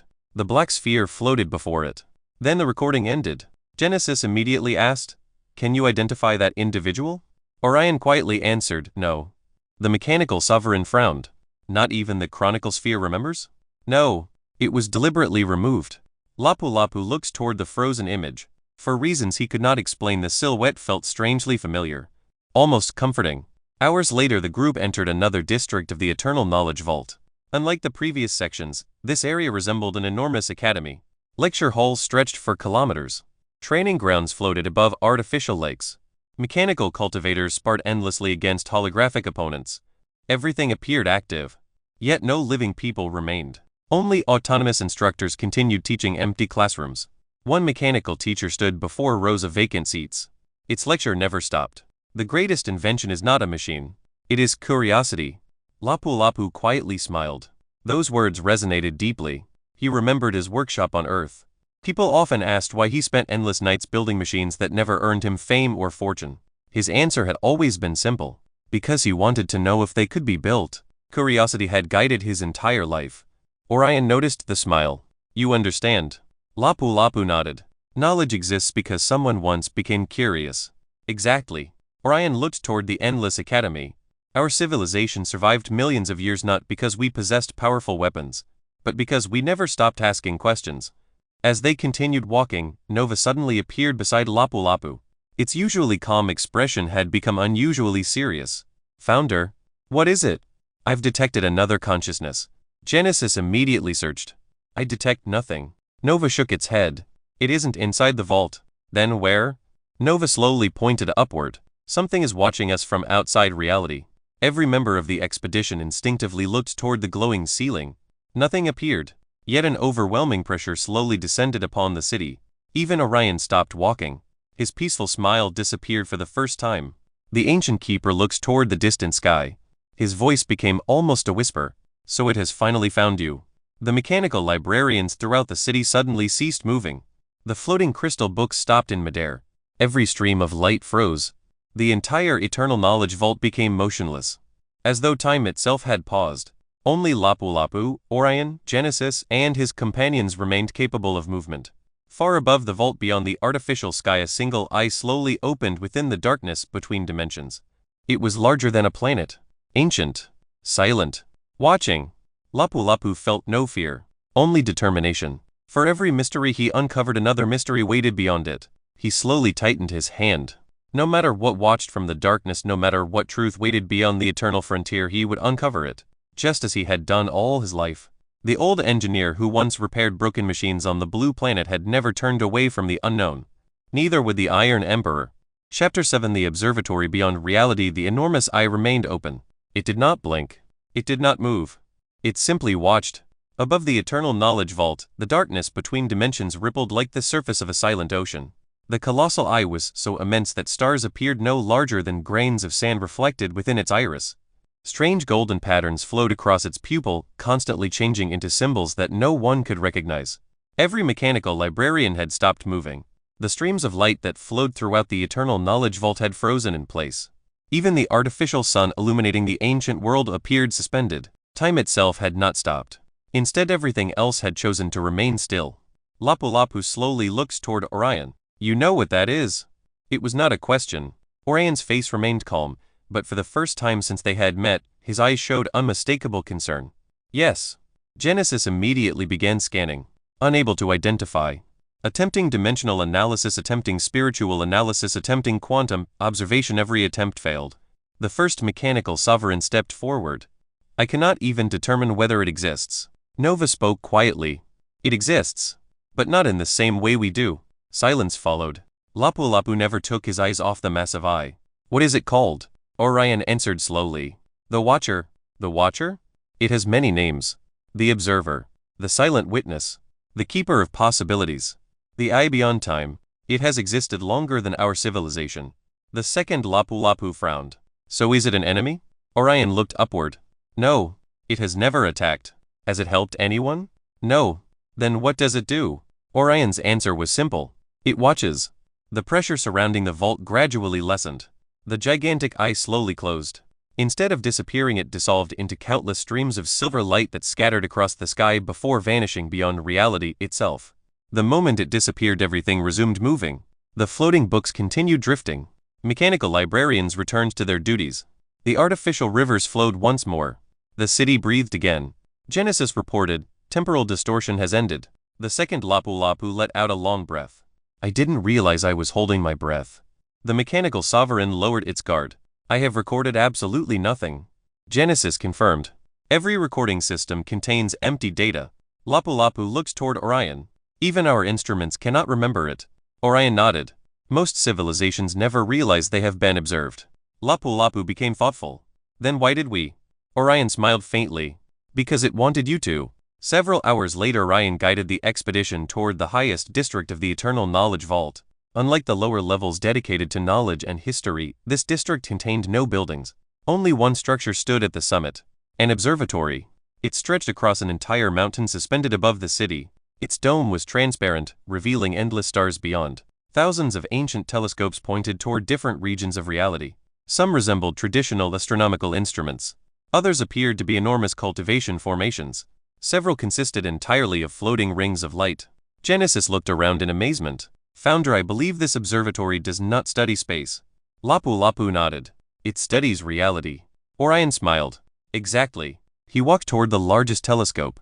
It stood nearly 100 meters tall. Its frame had been forged from an unknown silver metal that radiated calm spiritual energy. No lenses existed, only an empty circular opening. Orion gently rested one hand upon it.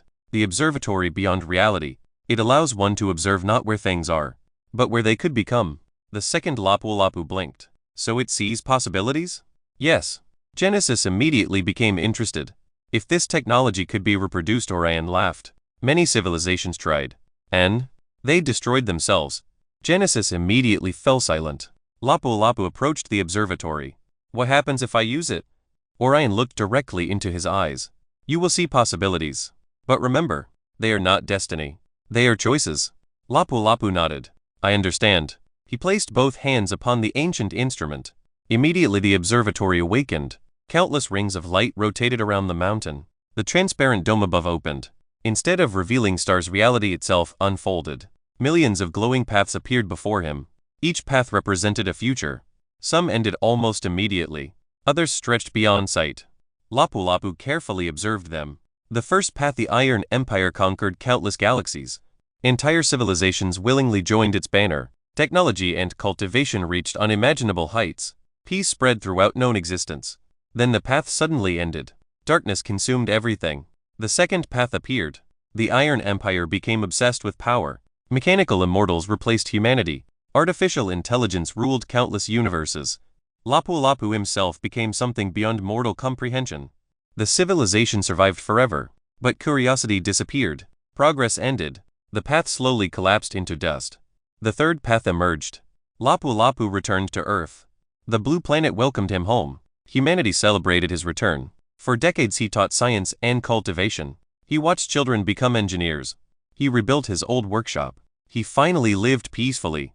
Then he grew old once more. He smiled as he looked toward the stars. The vision faded. Lapu-Lapu stood silently. For a brief moment he had experienced the life he had once wished for. The observatory continued revealing countless possibilities. Millions, billions, entire universes unfolded before him. Suddenly one path drew his attention. Unlike the others, it was incomplete. Half the path shone with brilliant golden light. The remaining half was completely black. No future existed beyond it. Genesis quietly asked, "What do you see?" Lapu-Lapu answered honestly, "A future that ends." Orion looked toward the unfinished path. "So, you found it? The future we could never observe." The observatory suddenly projected ancient symbols across the sky. The symbols assembled into a star map unlike anything the Iron Empire possessed. At its center floated the familiar image of the blue planet, Earth. Surrounding Earth were 7 luminous stars connected by golden lines. Genesis enlarged the projection. "These are not stars." The mechanical sovereign agreed. "They are gateways." Orion nodded. "The 7 celestial gates. The only known route leading toward the blue planet." The second Lapu-Lapu smiled. "So we finally have a map." Orion's expression became serious. "No, we have the first step. The gates are no longer connected." Lapu-Lapu studied the projection. One gateway glowed brightly. The remaining 6 were dark. "What happened?" Orion answered, "They were sealed." "By whom?" "No surviving record exists." Genesis highlighted the active gateway. "This one still functions." Lapu-Lapu looked carefully. Its coordinates appeared familiar. Very familiar. He expanded the map. Then smiled. "So that's where it is." The second Lapu-Lapu walked over. "What?" "The first gate." "Where is it?" Lapu-Lapu pointed toward the projection. "It isn't here." Genesis slowly understood. "It's inside our universe." The mechanical sovereign completed the calculations. "Correction. It is inside territory already controlled by the Iron Empire." Everyone froze. For centuries the Iron Empire had unknowingly expanded around one of the 7 gateways leading toward Earth. They had never discovered it, because they had never known what to search for. Lapu-Lapu quietly laughed. "It seems our journey home began long before we realized it." Suddenly a loud alarm echoed throughout the observatory. Genesis reacted immediately. "Emergency!" Multiple holographic windows appeared around the group. Every one displayed the same impossible reading. Massive dimensional distortions were appearing around the ancient planet. Not 1, not 10, thousands. The first mechanical sovereign activated combat protocols. "Enemy?" Genesis continued scanning. "No hostile fleet detected." "Then what are those distortions?" Orion looked toward the distant horizon. His expression hardened. "I was afraid this day would come." The second Lapu-Lapu drew his weapon. "What is happening?" Orion answered quietly. "The vault has awakened, and now everyone who has been searching for it knows where we are." The observatory projected the surrounding region of space. Across the eternal frontier countless ancient gateways were opening, not naturally. Someone was forcing them open, one after another, light cracks spreading across glass. Lapu-Lapu looked toward the projection. He felt no fear, only anticipation. Every great invention, every great civilization, every great discovery had always attracted those who wished to claim it. He slowly turned toward his companions. The Iron Empire did not cross the eternal frontier merely to observe history. Genesis looked toward him. "What are your orders, Founder?" Lapu-Lapu smiled. The same confident smile that had once belonged to a 60-year-old engineer working alone in a small workshop on the blue planet. The smile of someone who saw an impossible challenge and wanted to solve it. Activate every research division. Recall every exploration team. Prepare the celestial ark. The mechanical sovereign nodded immediately. Military deployment? Yes. But remember. He looked once more toward the opening gateways. We are explorers before we are conquerors. If battle becomes unavoidable, we will fight. But if knowledge can be gained, we will learn. The Iron Empire had not come to the eternal frontier seeking war. It had come seeking answers. And no enemy, no matter how ancient, would prevent Lapu-Lapu from uncovering the truth behind the blue planet, the 7 celestial gates, and the mystery that had begun long before his first life on Earth. Chapter 8. The first gate awakens. The command hall of the celestial ark became a sea of light. Thousands of holographic windows floated through the air, each displaying reports arriving from every corner of the eternal frontier. Fleet commanders coordinated with engineers, research academies exchanged data with formation masters, and Genesis simultaneously processed trillions of calculations every second. No one panicked. Years of exploration had transformed the Iron Empire into a civilization capable of responding to any crisis with remarkable discipline. Lapu-Lapu stood before the central star map. The projection continuously updated as more information arrived. One by one, crimson points of light appeared across the map. Every point represented a newly detected dimensional gateway. Genesis spoke calmly. Current gateway count, 2,316. The number immediately increased. 2,581. Again. 2,894. The gateways were still appearing. The first mechanical sovereign folded his arms. Impossible. They cannot all be active. Genesis expanded the map. They are, but not all are fully stabilized. The second Lapu-Lapu leaned closer. What happens if they stabilize? Genesis answered. They become permanent passages between dimensions. Silence settled across the command hall. If thousands of permanent dimensional passages opened simultaneously, the balance of the eternal frontier would change forever. Lapu-Lapu continued studying the projection. Instead of focusing on the countless new gateways, his attention remained fixed on one location, a single golden point. Unlike the others, its light pulsed with an unusually steady rhythm. It was beautiful, almost alive. Genesis enlarged the image.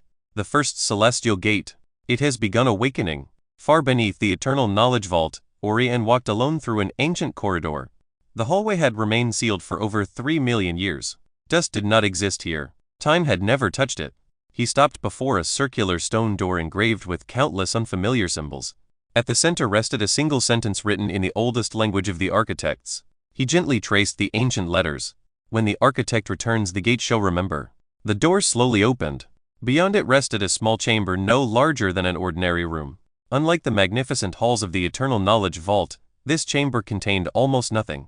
One wooden table. One simple chair. One old notebook. Nothing more. Orion carefully picked up the notebook. Its leather cover had faded with age. He slowly opened the first page. The handwriting was elegant, precise. Every letter looked strangely familiar. He quietly whispered, "You truly prepared everything." The final page contained only one sentence. "If I forget who I am, help me remember." Orion gently closed the notebook. His eyes reflected both sorrow and hope. The time has finally come. Meanwhile, construction never stopped. Across the ancient planet, thousands of engineers transformed abandoned cities into thriving research centers. Ancient machines worked beside Iron Empire drones. Mechanical cultivators exchanged techniques with surviving guardians.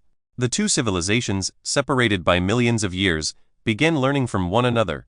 Lapu-Lapu personally supervised every project. He refused to remain inside the command center. Instead, he walked among workers, discussing ideas with researchers and listening to the suggestions of young engineers. One apprentice nervously approached him while carrying a damaged mechanical flower. Founder Lapu-Lapu smiled warmly. "What is it?" "I found this in the ruins." The flower was beautifully crafted from silver alloy. Its petals slowly opened and closed like a living plant. However, its energy core had long since failed. "It doesn't work anymore." Lapu-Lapu accepted the flower. He examined it carefully. It was never meant to. The young engineer blinked. "What?" Lapu-Lapu pointed toward the center. "This flower doesn't need an energy core. It gathers energy from sunlight." He removed a tiny crystal hidden beneath one petal. "See this?" The apprentice nodded. "It converts light directly into spiritual energy." Genesis immediately scanned the design. "Incredible. The conversion efficiency exceeds all current Iron Empire technology." Lapu-Lapu smiled. Sometimes the smallest inventions teach the greatest lessons.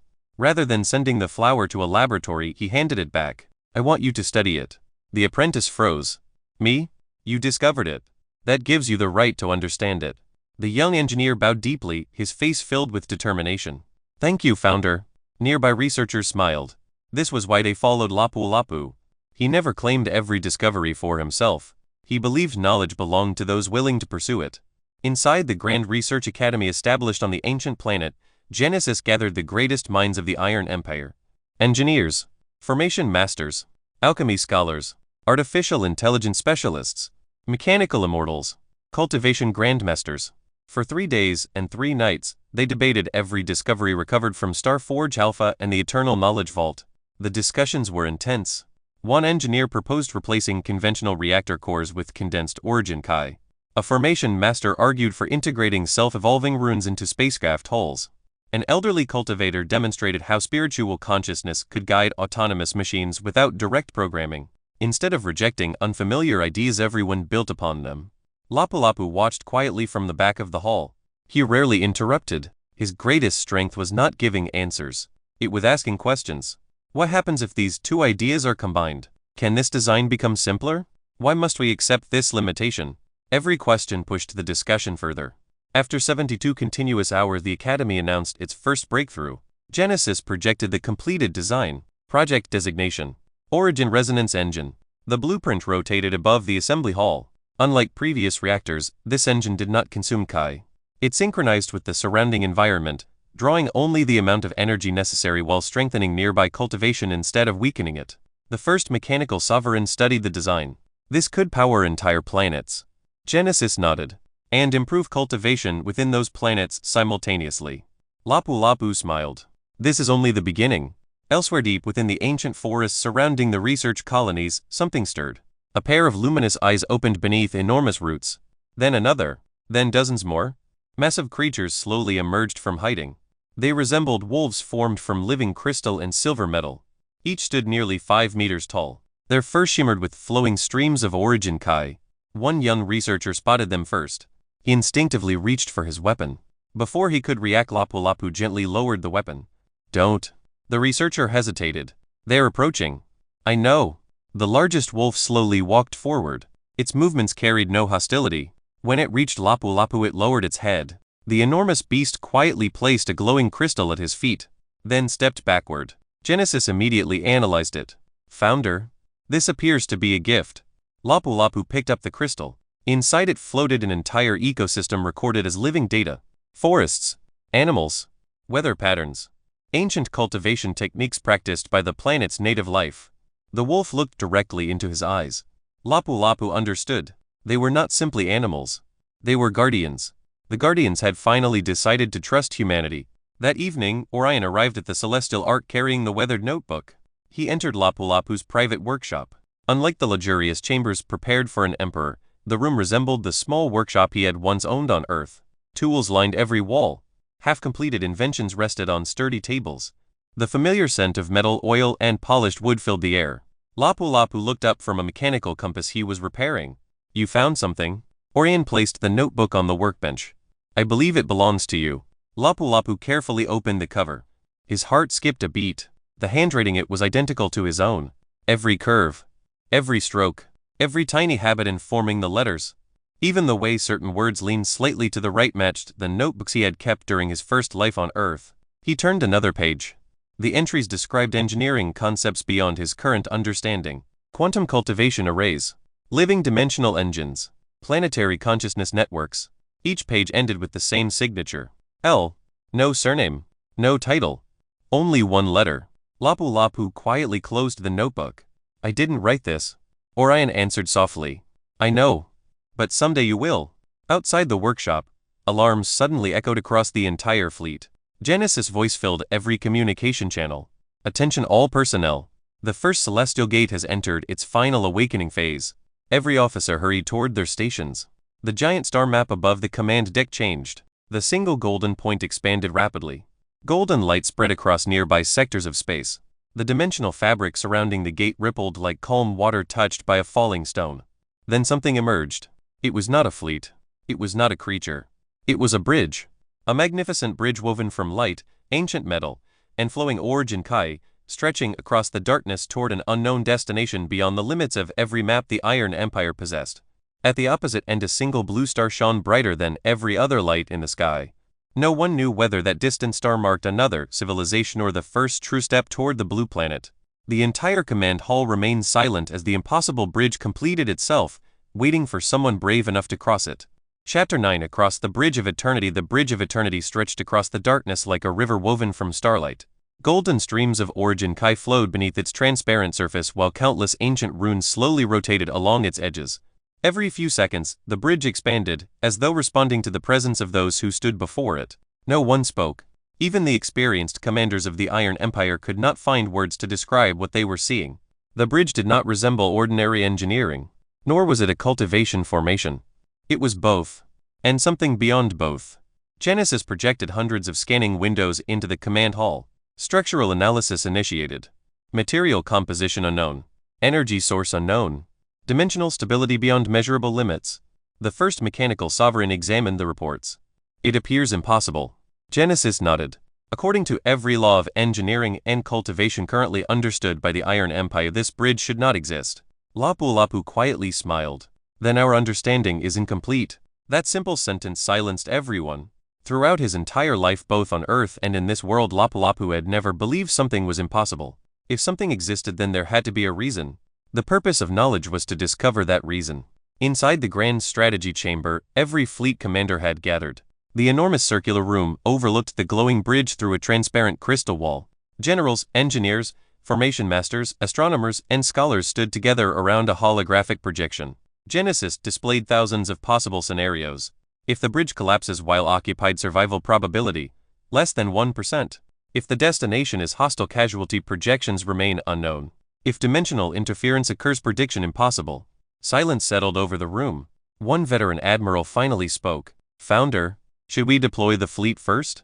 Another commander shook his head. We should send unmanned probes. A senior engineer disagreed. The bridge may reject artificial machines. The debate continued for nearly an hour.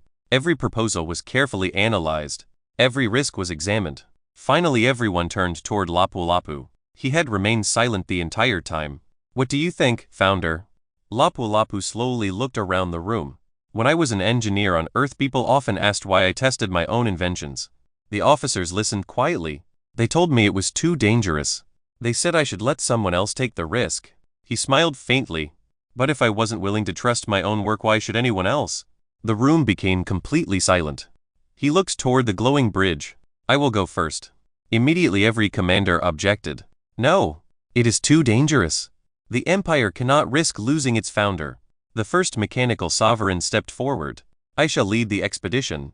Genesis also spoke. My processing units can be replaced. Nova calmly added, I am the logical choice. Lapu-Lapu gently raised one hand. The room became quiet again. If I expect others to explore the unknown, then I must be willing to do the same. No one could argue with him. That had always been his way. He never asked others to face dangers he refused to face himself. Preparations began immediately. Rather than bringing an enormous army, Lapu-Lapu organized a small exploration team. The first mechanical sovereign, Genesis. Nova. The second, Lapu-Lapu.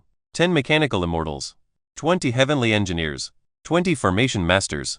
5 medical specialists. 5 scientific observers. Every member had volunteered. Not one had been ordered.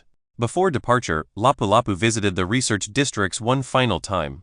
The cities they had built during the past weeks were already flourishing. Ancient ruins had become universities. Broken factories had become research laboratories. Young apprentices proudly demonstrated newly repaired machines recovered from the ruins. Mechanical guardians worked beside Iron Empire engineers without hesitation. The civilizations of 2 different eras had begun becoming one. An elderly guardian approached Lapu-Lapu carrying a small wooden box. This belonged to our founder. Lapu-Lapu accepted it respectfully. Inside rested a simple mechanical compass. Unlike ordinary compasses, its needle constantly pointed upward toward the stars instead of north. It doesn't indicate direction. The guardian smiled. It points toward purpose. Lapu-Lapu carefully placed the compass inside his robe. I will treasure it. The guardian bowed deeply. We have waited millions of years for someone worthy to continue our work. Lapu-Lapu answered honestly. I do not intend to replace your civilization.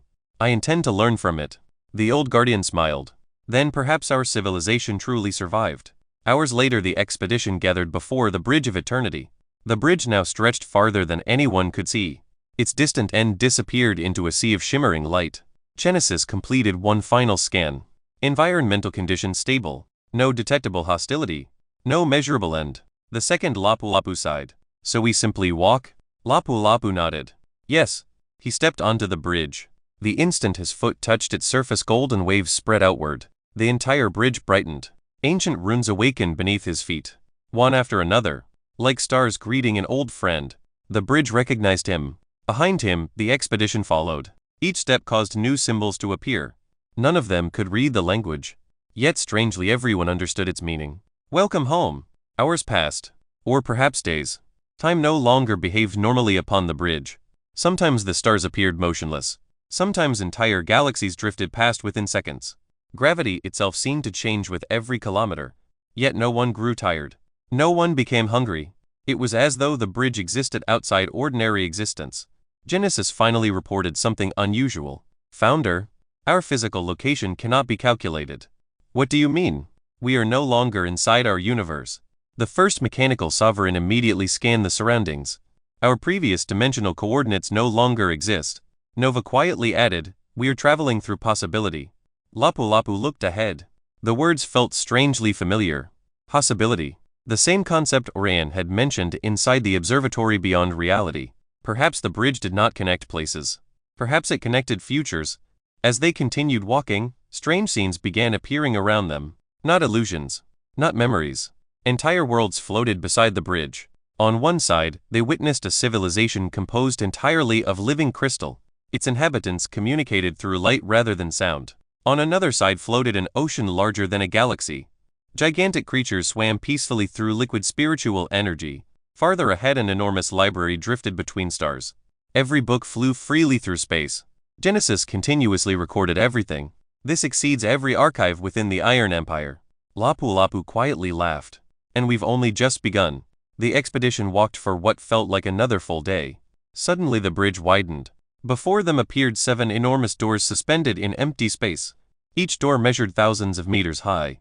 Each radiated a different color. Red, blue, silver, emerald, gold, white, black. Above every door floated an ancient emblem. The blue door immediately captured everyone's attention. At its center was the unmistakable image of Earth. The blue planet. The second Lapu-Lapu stepped forward. We found it. Before anyone could approach, Idian's voice echoed through a communication crystal. Stop. Everyone froze. His usually calm voice carried unmistakable urgency. Do not open any gate. Lapu-Lapu activated the communicator. Why? Orion answered after a long silence. Because only one of them leads forward. The other 6 lead to extinction. Silence spread across the bridge. Genesis immediately analyzed the 7 doors. All 7 possess identical energy signatures. They appear completely identical. Exactly, Orion replied. That is why countless civilizations disappeared. The first mechanical sovereign slowly looked at the 7 gates.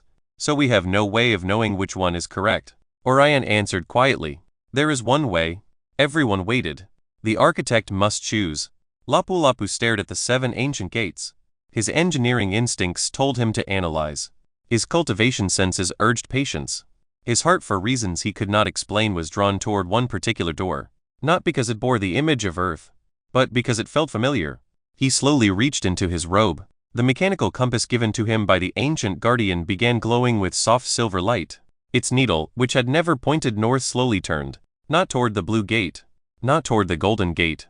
But toward the plain white gate. There was no emblem upon it. No decorations. Only a single ancient sentence engraved into its surface. The longest road is often the only road that leads home. Lapu-Lapu remained motionless. Every eye turned toward him. The decision before him would determine not only the future of the Iron Empire but perhaps the fate of every civilization that had ever searched for the Blue Planet. The Iron Emperor Volume 3 The Eternal Frontier Chapter 10 The door chosen by destiny. Silence enveloped the Bridge of Eternity. 7 colossal gates floated in the endless void, each radiating an ancient aura that seemed capable of shaping reality itself. Countless civilizations had searched for these gates. Entire empires had risen and fallen in pursuit of them. Now, the Iron Empire stood before all 7. Every member of the expedition fixed their eyes on Lapu-Lapu, not because he was their emperor, but because, according to Orion, only the architect could choose the correct path. Lapu-Lapu lowered his gaze toward the old mechanical compass resting in his hand. The silver needle remained perfectly still. It pointed unwaveringly toward the plain white gate. Unlike the other 6 gates, it bore no magnificent carvings, no celestial beasts, no symbols of power, and no image of the blue planet. It looked ordinary. Too ordinary. The second Lapu-Lapu frowned. Found, are you certain? Lapu-Lapu looked at the compass once more. I've learned something throughout both of my lives. What is that? The greatest inventions rarely attract attention. Everyone remains silent. He continued, people chase complicated answers. They often ignore simple truths. His words reminded him of his workshop back on Earth. Many engineers had believed that a larger machine was automatically superior. More gears, more power, more complexity. Lapu-Lapu had always disagreed. A truly great invention achieved extraordinary results with elegant simplicity. Perhaps the same principle applied here. Genesis projected another analysis. The blue gate possesses the strongest energy signature. The golden gate emits the highest concentration of origin Kai. The black gate contains unknown dimensional fluctuations. The white gate, Genesis paused, appears completely inactive. The mechanical sovereign looked puzzled. It has almost no measurable energy. Lapu-Lapu smiled. Exactly. Everyone looked at him. If someone wanted to hide the most important path, would they decorate it? The second Lapu-Lapu laughed. I suppose not. Orian's voice echoed through the communication crystal. You are thinking like an architect. Lapu-Lapu walked toward the white gate. Every step echoed across the bridge. The remaining members of the expedition followed several meters behind. As he approached, the gate remained completely motionless. No lights, no sounds, no reaction. When he stood only a few steps away, he carefully examined its surface. Unlike the other gates, which were forged from exotic celestial metals, the white gate resembled polished stone. Its craftsmanship was astonishingly simple. No unnecessary details, no wasted effort. Every line existed for a purpose. His fingertips slowly brushed against the surface. The stone felt warm, almost alive. At that instant the mechanical compass shattered. Everyone instinctively stepped backward. Thousands of silver fragments floated into the air. Instead of falling, each fragment transformed into tiny streams of light.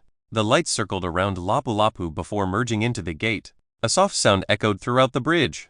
Not an explosion. Not machinery. It sounded like an old lock quietly opening after millions of years. The plain white gate began glowing. Golden cracks spread across its surface. The surrounding void trembled. The remaining 6 gates suddenly reacted. The blue gate released violent waves of spiritual energy. The golden gate shook uncontrollably. The black gate emitted terrifying darkness. The red, silver, and emerald gates all began collapsing. Genesis immediately projected emergency warnings. Dimensional instability detected. All 6 remaining gates are beginning to fail. The first mechanical sovereign looked toward Orion. Is this supposed to happen? Orion answered calmly. They were never meant to open. What? They were decoys. Everyone froze. For millions of years civilizations chose power. They chose glory. They chose what looked magnificent. They never chose wisdom. Lapu-Lapu quietly smiled. So the true path hid behind humility. Orion nodded. Exactly. The white gate fully awakened. The 6 false gates crumbled into countless particles of light before disappearing into the void forever. Only one remained. The true first celestial gate. The gate slowly opened inward. No blinding light emerged. Instead a gentle breeze drifted through the opening. The scent immediately caught Lapu-Lapu's attention. Grass. Rain. Fresh soil. He closed his eyes. That fragrance, it reminded him of Earth. Not the Earth of towering cities. Not laboratories. Not machines. It reminded him of childhood, of simple mornings after rain. The expedition cautiously stepped closer. Beyond the gate stretched a beautiful valley. Rolling green hills extended toward distant mountains. Crystal rivers reflected a sky filled with 2 suns. Colorful flowers covered endless meadows. Small wooden cottages stood peacefully beside flowing streams. Birds sang in the trees. There were no massive fortresses, no terrifying monsters, no advanced cities, only tranquility. The second Lapu-Lapu blinked several times. I expected something much more dangerous. Genesis scanned continuously. No detectable hostility. No dimensional anomalies. No hidden formations. Impossible. Nova quietly whispered. I believe this place is perfectly balanced. Lapu-Lapu slowly entered the valley. The moment his foot touched the soft grass, a pleasant warmth flowed through his entire body. His cultivation did not surge violently. Instead, every strand of Kai became calm. Even his thoughts became clear. He looked around. Every plant absorbed origin Kai naturally. Every stream carried life energy. Technology was nowhere to be seen. Yet the harmony surpassed anything the Iron Empire had ever achieved. He knelt beside a small flower. It possessed no spiritual rank, no extraordinary power. Still its structure was perfect.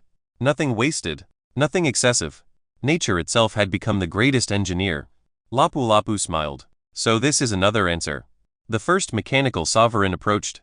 What do you mean? We have spent centuries learning how to improve nature. He gently touched the flower. But perhaps we should also learn from it. The group continued deeper into the valley. Hours passed peacefully. No enemies appeared. No traps activated. The silence itself felt sacred. Eventually they reached a clear lake. Its surface reflected the heavens like polished crystal.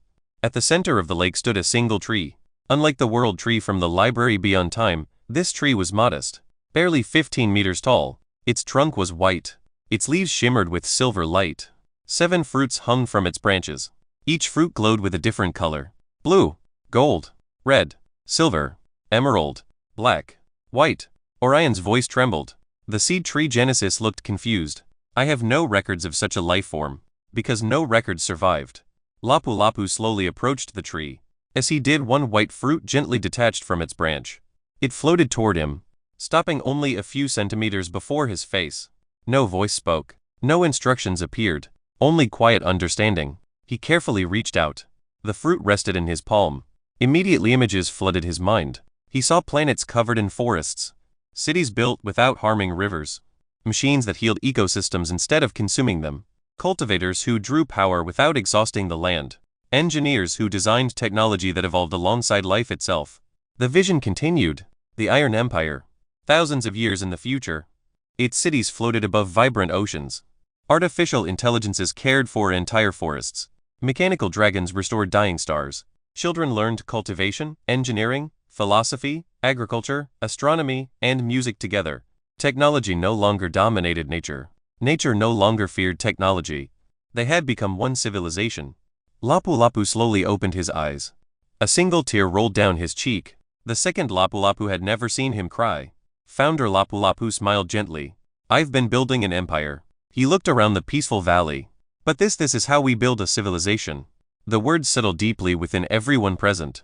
There was a profound difference between conquest and creation. Power could build an empire. Wisdom built a civilization. Suddenly the calm lake rippled. Not from wind. From footsteps. Someone was approaching from the opposite shore. A lone figure emerged through the morning mist. He wore simple work clothes stained with grease. A worn leather tool belt hung from his waist. A small wrench rested in one hand. He looked neither like an immortal nor a legendary cultivator. He looked like an ordinary engineer. The man smiled warmly as though greeting an old friend. I've been expecting you. Lapu-Lapu stared at him. There was something strangely familiar about his face. Not identical, but close enough to stir memories from another life. The man stopped beneath the white tree. He bowed respectfully. My name is Elias. I am the first architect. The entire expedition fell silent. The title echoed in everyone's mind. If Orion had guarded the knowledge, then the man standing before them had helped create the civilization that produced it. Lapu-Lapu stepped forward. For the first time since entering the eternal frontier, he felt that he was standing before someone who could finally answer the questions that had followed him since his rebirth. The valley remained peaceful. The wind gently carried the fragrance of blooming flowers. And beneath the white tree, the conversation that would change the fate of the Iron Empire was about to begin.